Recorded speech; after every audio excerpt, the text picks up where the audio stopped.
त्याला वॉर्ड कुठला, त्या पॅनल मधली जागा कुठली, हे सगळं आम्ही निश्चित केलं होतं. आमचा होमवर्क पूर्ण होता. आम्ही प्रयत्न मी म्हणतोय तसं महायुतीमध्ये सन्मानजनक जागा मिळवायचा केला, पण दुर्दैवानं त्याला यश आलं नाही. हा, आम्ही आता अर्ज उद्या भरणार आहोत आणि अशा पद्धतीनं आम्ही आता शिवसेनेच्या धनुष्यबाणावर लढायचा निर्णय घेतलेला आहे. आम्ही सगळ्या ठिकाणी शिवसेनेचे अर्ज भरणार आहोत. भाजप सोबत संवाद साधताना इथले स्थानिक नेते आणि आमदार कमी पडले का असं वाटतं आपल्याला?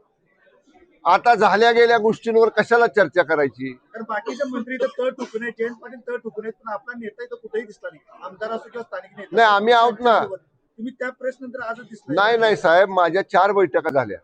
मी आपल्याला सांगतो, या महायुतीच्या करण्यासंदर्भातल्या 4 बैठका आमच्या झाल्या.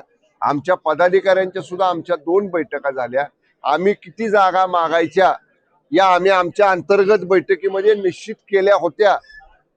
काय म्हणतो त्याला, वॉर्ड कुठला, त्या पॅनल मधली जागा कुठली, हे सगळं आम्ही निश्चित केलं होतं.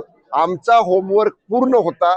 आम्ही प्रयत्न मी म्हणतोय तसं महायुतीमध्ये सन्मानजनक जागा मिळवायचा केला, पण दुर्दैवानं त्याला यश आलं नाही. म्हणजे तुम्हाला भाजपनं फसवलं, तुम्ही म्हणा. चला, धन्यवाद.